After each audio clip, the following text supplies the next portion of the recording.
दोस्तों, आज हमारे साथ हैं वो जिनका दिल धड़कता है उन बेजुबान जानवरों के लिए जिनका इस दुनिया में कोई सहारा नहीं है, जो बहुत पीड़ा और दर्द में तो होते हैं पर बेजुबान होने के कारण अपना दर्द बयां नहीं कर सकते, जिन्हें हम आवारा जानवर भी कहते हैं। और शालिनी जी ऐसे ही निराश्रित जानवरों की देखरेख करती हैं। शालिनी जी, कार्यक्रम में आपका बहुत बहुत स्वागत है। बहुत बहुत धन्यवाद कीर्ति जी, मुझे आमंत्रित करने के लिए। शालिनी जी, हम ज्यादा ना बताते हुए आपसे ही जानना चाहेंगे कि ये जो जानवरों की आप सेवा करती हैं, तो ये सफर किस तरह से शुरू हुआ और कितने समय से आप ये काम कर रही हैं? कीर्ति जी, ये सफर तो बचपन से ही शुरू हो चुका था। असल में मुझे बचपन से ही बहुत ज्यादा लगाव रहा है जानवरों से। कोई भी जानवर हो, मुझे हमेशा ही प्रकृति में अपनी तरफ आकर्षित किया है। जब मैं बहुत छोटी सी थी तब से ही बाहर सड़क से उठाकर ले आया करती थी किसी न किसी को। हालांकि मेरी मम्मी नाराज होती थी, लेकिन कहीं न कहीं छुपा के रख दिया करती थी और बाद में पता चल जाता था तो डांट भी पड़ती थी। लेकिन अभी कंटिन्यूअसली मैं करीब 20 साल से जानवरों के लिए काम कर रही हूँ। जी, एक लंबा अरसा है ये 20 साल जो आप बता रही हैं कि आप काम कर रही हैं। जी, मैं लगभग 20 साल से जानवरों को रेस्क्यू करने का काम कर रही हूँ। जो भी घायल और बीमार बाहर सड़कों पे पड़े होते हैं, जिनका कोई नहीं होता, उन्हें आवारा भी कह देते हैं, लावारिस भी कह देते हैं। जी। लेकिन ना तो वो आवारा होते हैं ना वो लावारिस होते हैं, वो बेघर जरूर होते हैं। बिल्कुल, क्योंकि जानवरों के घर तो छीन लिए हैं हम लोगों ने। जी, और बहुत ही जो घृणित उनको दृष्टि से देखा जाता है, बहुत ही घृणित दृष्टि से देखा जाता है। लोग उनसे परहेज करते हैं, उनको हटाने की कोशिश करते हैं। वहाँ से कोई डंडों से मारता है, कोई ईंट पत्थर से मारता है, कोई गाड़ियों से कुचल देता है। बस यही सब कुछ देख देख के इतनी ज्यादा तकलीफ हुई मुझे कि मैंने ये सोचा कि मैं अब जब तक मेरी सांस रहेगी तब तक मैं इन जानवरों के लिए काम करूंगी जो बेघर हैं। जी, तो ये काम आप अकेले करती हैं या फिर और भी लोग हैं आपके साथ इस काम को करने के लिए? कीर्ति जी, मैं शुरू से तो अकेले ही कर रही थी ये काम। जी। उसके बाद में फिर कुछ समय बाद मेरा जब मेनका गांधी जी से संपर्क हुआ तो मैंने पीपल फॉर एनिमल्स ज्वाइन किया और पीपल फॉर एनिमल्स से अपना त्याग पत्र कुछ समय के बाद मैंने दे दिया। उसके बाद मर्सी फॉर ऑल सोसाइटी मैंने अपनी संस्था बनाई और उस संस्था में मेरे साथ मेरे तरह के और भी 4-6 लोग हैं जो जुड़े हुए हैं, जिनके साथ हम लगातार साथ रह के हम लोग जानवरों को रेस्क्यू करते हैं। और कोई भी कहीं से सूचना आती है तो उन लोगों को लेकर हम जाते हैं जगह पर, स्पॉट से रेस्क्यू करके लाते हैं। और उसके बाद में मैंने प्रेम आश्रम नाम का एक आश्रय स्थल बना रखा है रिठौरा रोड पे, बरेली पीलीभीत बाईपास पे। वहाँ पर लाकर हम जानवरों को रखते हैं और उनकी सेवा करते हैं। तो ये जो प्रेम आश्रम है, इसके बारे में और जानना चाहेंगे, क्योंकि नाम ही है जिसका प्रेम आश्रम, तो वहाँ जानवरों को कितना प्रेम मिलता होगा? प्रेम आश्रम में कीर्ति जी इस समय मेरे पास लगभग 250 जानवर हैं और उन 250 जानवरों में गाय हैं, बछड़े हैं, बैल हैं, घोड़े हैं, कुत्ते, बिल्ली, बंदर, कछुए, खरगोश, लगभग सभी प्रकार के जानवर। जो भी कोई स्पीसीज हमें मिलती है और उसके इलाज की और देखभाल की जरूरत होती है तो हम उसको वहीं प्रेम आश्रम में ही रखते हैं। प्रेम आश्रम इन सभी बेघर बच्चों का एक घर है जो लगभग 1.5 बीघा में मैंने बनाया है। उसके लिए कोई भी सरकारी सहायता या मदद नहीं मिलती है मुझे। हम लोग अपने निजी खर्चे पे ही वो सब, उनका खाना पीना, देखभाल, व्यवस्था, सब कुछ निजी खर्चे पे ही करते हैं। जी। हम लोग अक्सर कैंपेन करते रहते हैं, फेसबुक के थ्रू, सोशल मीडिया के थ्रू हम लोग जागरूकता अभियान चलाते रहते हैं कि किसी तरीके से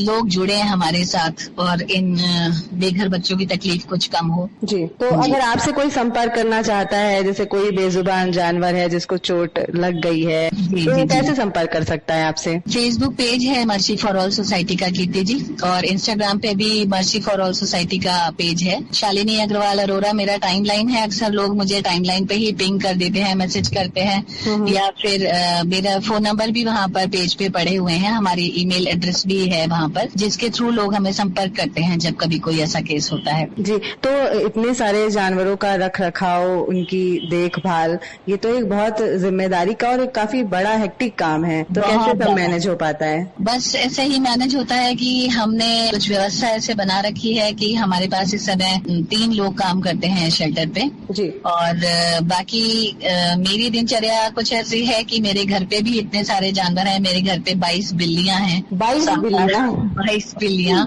7-8 कुत्ते हैं, 3 बंदर हैं। तो घर पे भी मेरा सुबह 5:30 बजे मैं उठती हूँ और 5:30 बजे उठने के बाद में उन सबकी देखभाल व्यवस्था करके फिर मैं आश्रम चली जाती हूँ। आश्रम से फिर दोपहर में घर पे आ जाती हूँ, फिर शाम में आश्रम चली जाती हूँ। तो सोने जागने का, खाने पीने का कोई मेरा टाइम नहीं है, लेकिन आश्रम में जितने भी बच्चे हैं उनका सब टाइम टेबल फिक्स है कि उनको किस समय खाना देना है, किस समय दवा देनी है, किस समय उनके बिस्तर लगाने हैं। हमारे साथ में 1-2 लोग ऐसे हैं, एक अंकित जी हैं जो मेरे साथ कांस्टेंट रहते हैं और उन लोगों की मदद करते हैं, घायल जानवरों की देखभाल करते हैं। और बाकी जो हमारा स्टाफ है उसको सिर्फ इसीलिए वहाँ पर रखा हुआ है कि उन पशुओं की सेवा होती रहे। जी, तो एक महिला होने के नाते जो घर की जिम्मेदारियां हैं वो भी कहीं ना कहीं काफी होती हैं महिलाओं पर। तो घर के साथ और ये काम कैसे मैनेज कर पाती हैं आप, और घर वालों का कितना सहयोग रहता है इसमें? कीर्ति जी, बहुत ज्यादा मुश्किल होता है कि कई बार बहुत ज्यादा परेशानी होती है। अक्सर ऐसा होता है कि कपड़े मशीन में डूबे रह जाते हैं, कई बार सफाई भी नहीं हो पाती, कई बार समय पे खाना भी नहीं बन पाता। तो किचन का फ्रंट ज्यादातर मेरे पतिदेव ने संभाल रखा है। और घर के काम कभी ऐसा होता है कि निकलते वक्त कर लिए या आते वक्त कर लिए। तो सब कुछ मैंने आपको बताया कि मेरी पर्सनल लाइफ मिसमैनेज है बिल्कुल, लेकिन आश्रम पे लाइफ बिल्कुल मैनेज है। जी, तो कभी ऐसा नहीं हुआ कि आपको लोगों का विरोध सहना पड़ा हो या फिर परिवार से ही हो कि आप ये काम क्यों करती हैं, क्या मिलता है आपको ये करके? सबसे पहले देखिए कि समाज उन लोगों का जरूर विरोध करता है कीर्ति जी जो कुछ अलग हट के काम करते हैं। और जहाँ तक पशु का सवाल आता है तो मुझे लगता है कि हेटर्स और लवर्स का रेशियो जो है वो 70-30% का है। 70% हेटर्स हैं और 30% एनिमल लवर्स हैं। तो समाज का तो बहुत ही विरोध सहना पड़ा मुझे। असल में मेरे पास अपना निजी मकान भी नहीं था, मैं किराए के मकान में रहती थी और किराए के मकान में रहते हुए सेवा करने का काम मैंने जो किया उसमें मुझे बहुत ज्यादा तकलीफें उठानी पड़ी। इवन कॉलोनी के लोगों ने हमला तक कर दिया था हम माँ बेटियों पे, मारने पीटने को उतारू हो गए थे कि हम जानवरों की देखभाल करते थे, जानवरों को खाना देते थे, उनकी दवा करते थे। तो लोगों को बहुत ज्यादा एतराज रहता था इस चीज से। लेकिन समय बीतने के साथ साथ शायद लोगों को समझ में आ गया कि मैं नहीं रुकूंगी या उनके विरोध का मैंने बहुत डट के सामना किया। तो इस वजह से विरोधी शांत हो गए। और जहाँ तक घर का सवाल है तो एक समय में मेरे पतिदेव भी मुझसे ये कहते थे कि तुम या तो ये काम करो या फिर मेरे साथ रहो। तो एक दिन अल्टीमेटली मैंने उनको कह दिया था कि ठीक है, आप ये डिसाइड कर लीजिए कि घर छोड़ के आपको जाना है या मुझे जाना है। तो उस दिन से फिर उनका विरोध भी शांत हो गया था और अब घर वालों का सहयोग रहता ही है, तभी मैं ये काम कर पाती हूँ। बिल्कुल।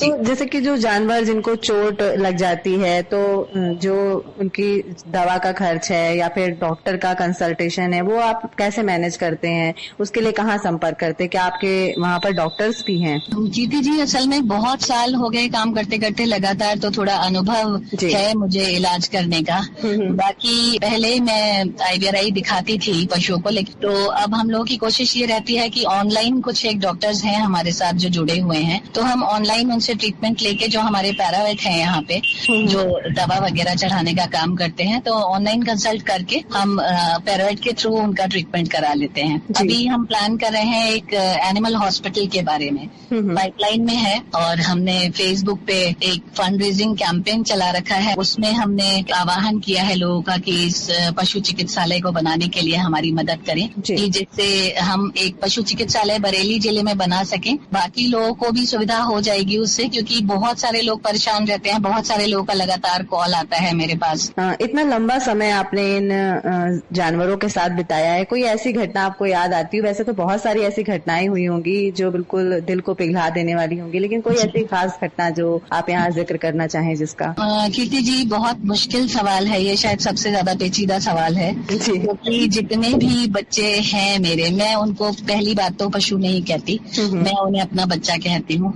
मैं उन्हें उठा करके लाती हूँ बाहर से, तो सबसे पहला काम मेरा होता है कि जब मैं उन्हें सड़क से रेस्क्यू करती हूँ, मैं उसी समय मौके पे उनका एक नाम रखती हूँ। अच्छा। तो वो नाम, क्योंकि हमें हमारी पर्सनालिटी है उसको हमारे नाम से ही रिकॉग्नाइज किया जाता है। अगर हमें कोई अबे तबे करके बुलाए तो हमें भी अच्छा नहीं लगेगा। तो सबसे पहले एक नाम देती हूँ मैं उस पशु को। मैंने एक सांड को रेस्क्यू किया था, उसको हमने बहुत ज्यादा परेशानी की हालत में रेस्क्यू किया गया था, उसका नाम मैंने महाकाल रखा था। वो एक काले रंग का सांड था और बहुत खतरनाक फ्यूरियस सांड था। उसकी एक दुर्घटना में टांग टूट गई थी। हाईवे से कुछ लोग उसको उठाकर, कोई इलाज नहीं मिल पाने के कारण उसकी टांग सड़ गई। जब मुझे पता चला, मेरे संज्ञान में आया, तो फिर मैंने उसको अपनी कस्टडी में लिया। डॉक्टरों ने लापरवाही करते हुए उसकी टांग जहाँ से नहीं टूटी थी, उसकी टांग नीचे से टूटी थी, उसकी टांग ऊपर जड़ से काट दी। और जड़ से काटने के बाद वो बेचारा 3 पैर का बच्चा बिल्कुल बेबस हो गया। उसके साथ मेरी इतनी ज्यादा इमोशनल बॉन्डिंग थी कि आप ये समझ लीजिए कि वो बिल्कुल जब शरीर छोड़ने के लिए बैठा हुआ था, रात दिन मैंने उसकी बहुत सेवा की। उसके पास बैठ जाती थी, वो मेरे कंधे पे सर रख लेता था। और जब वो प्राण छोड़ रहा था उस दिन मुझे लगा कि उसको बहुत ज्यादा तकलीफ हो रही है। उसने सिर्फ मेरा मन रखने के लिए 2-4 रोटी के कौर खाए मेरे हाथ से।